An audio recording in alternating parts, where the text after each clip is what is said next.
Hi guys, welcome to my YouTube channel. So మనం పైకి తీయక చాలా డేస్ అవుతుంది. సో ప్రాక్టికల్ చేయలేదు. మొన్న వీడియోలో చెప్పాను కదా నేను డాడీకి అయితే ఎందుకు బాగాలేదని. సో మనమైతే ఇవాళ బైక్ అయితే రిపేర్ చేయించడానికి వెళ్తున్నాం. సో చూద్దాం మన అక్కడ ఏమవుతుందో ఎంత అవుతుందో. అసలు నేను కూడా తెలియదు నాకు. అసలు నేను బైక్ తీయను కూడా తీయలేదు. ఫస్ట్ అయితే మనం చూద్దాం స్టార్ట్ అయితే లేదు చూద్దాం.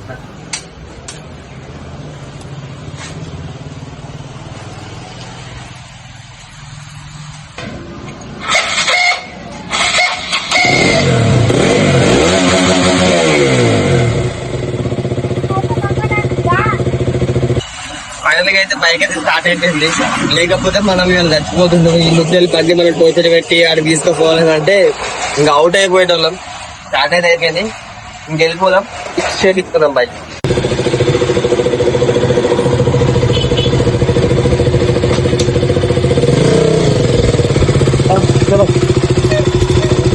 బండి మనం అయితే ఇప్పుడు షోరూమ్ కి అయితే వెళ్ళట్లేదు, మన ఎన్టీపీస్ కి అయితే వెళ్తున్నాం. ఎన్టీపీస్ లో ఫేమస్ అనే షాప్ ఉంటుంది, మెకానిక్ షాప్. ఎప్పుడు రెగ్యులర్ గా నేను అక్కడైతే చేపిస్తా బైక్ అయితే. నేను షోరూమ్ అయితే ఎప్పుడు వెళ్ళలేదు, ఒకసారి వెళ్ళినా. సో ఇక్కడ ఏంటంటే మనకు ప్రైస్ అనేది అండ్ బైక్ నీట్ మెయింటైన్ చేయడం వల్ల మనం ఇక్కడికైతే తీసుకెళ్తారు అన్న దగ్గరికి. ఇప్పుడైతే వెళ్తున్నాం, మనం ఆల్రెడీ స్టార్ట్ అయితే అయిపోయినాం. సో చూద్దాం అక్కడ పోయినాక ఏమవుతుందో ఎంత అవుతుందో చూద్దాం. మా మీద ఇల్లు ఇస్తారా అరవై?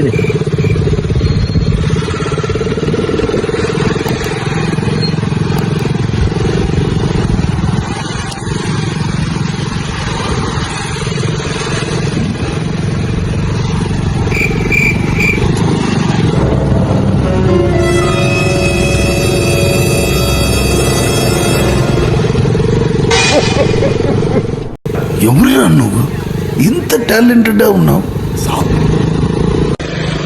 సో గాయస్, నేను ఒక ఫ్యాక్ట్ చెప్తా వినండి. ఫస్ట్ నేను స్టంట్ రైడింగ్ స్టార్ట్ చేసినప్పుడు సో నా ఫ్యామిలీ మెంబర్స్ కానీ లైక్ బయట వాళ్ళు కానీ పడతాడు, కాళ్ళు చేతులు తిరుగుతాయి, అసలు స్టంట్ రైడింగ్ ఏమున్నది, అంత పిచ్చిది, చిల్లరా అది ఇది అని అన్నారు. సో నేనైతే ఎవరి మాటలు అయితే పట్టించుకోలేదు. ఎస్పెషల్ గా నేనైతే థ్యాంక్స్ చెప్పుకోవాల్సింది మా పేరెంట్స్ కి. ఎందుకనంటే నేను చేస్తాను అంటే నాకు సపోర్ట్ ఇచ్చారు చాలా. సో నేను కింద పడ్డా ఏమైనా కానీ ఏం కాదు, మళ్ళీ నువ్వు చేయగలుగుతావు అని చెప్పేసి మా డాడీ అయితే నన్ను పుష్ చేసేవాడు చాలా. సో నేను ఫస్ట్ అయితే మా డాడీకి థ్యాంక్స్ చెప్పుకోవాలి. మీరైతే బయట వాళ్ళ అది అన్నారు ఇది అన్నారు అని చెప్పేసి ఎవ్వరేం నమ్మకండి. మీకు నచ్చింది మీరు చేయండి, సక్సెస్ అయితే కంపల్సరీ అవుతున్నారు. Try to level best. So ఇప్పుడు ఏమంటున్నారంటే బయట వాళ్ళు మా ఫ్యామిలీ మెంబర్స్ కూడా బయట వాళ్ళు కూడా వీడియోస్ ఇప్పుడు కొంచెం వైరల్ అవడం వల్ల పర్లేదు బాగానే అవుతుండు అని చెప్పేసి ఇప్పుడు మళ్ళీ నాకు బ్యాకప్ ఇస్తున్నారు. సో అది మన దగ్గర ఉంటే ఇప్పుడు వస్తారు, మళ్ళీ పోతే మళ్ళీ వెళ్ళిపోతారు. అలాంటి వాళ్ళ కోసం మీరు ఆలోచించడం కూడా వేస్ట్.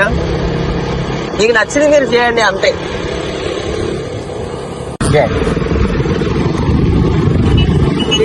మనం రీచ్ అయితే అయిపోయినాం.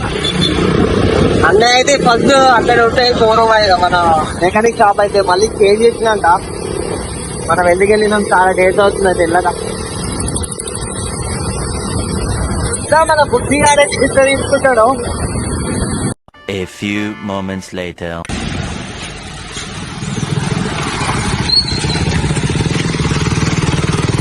సో ఫైనల్ గా అయితే షాప్ దగ్గరికి అయితే వచ్చినాం. అక్కడ పోలీసు వాళ్ళు ఉండే, ట్రాఫిక్ వాళ్ళు ఉండే అన్నమాట.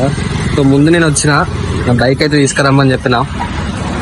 ఇదన్న మన షాప్ అయితే. సో చూపిద్దాం ఏమవుతుందో. సో గాయస్, నేనైతే బైక్ అయితే షాప్ దగ్గర పెట్టేసా. అన్నయ్య అయితే ఇవాళ కాదు రేపు తీసుకోమని చెప్పాడు. సో నేను నెక్స్ట్ వీడియోలో మళ్ళీ పెడతాను అసలు బైక్ ఏమైంది అనేది, ఎంత బిల్ అయింది, సో ఏమేమైంది అనేది. సో ఈ వీడియో అయితే ఇక్కడ వరకు ఎండ్ చేస్తున్నా. So please subscribe my YouTube channel. Thank you everyone and please support me.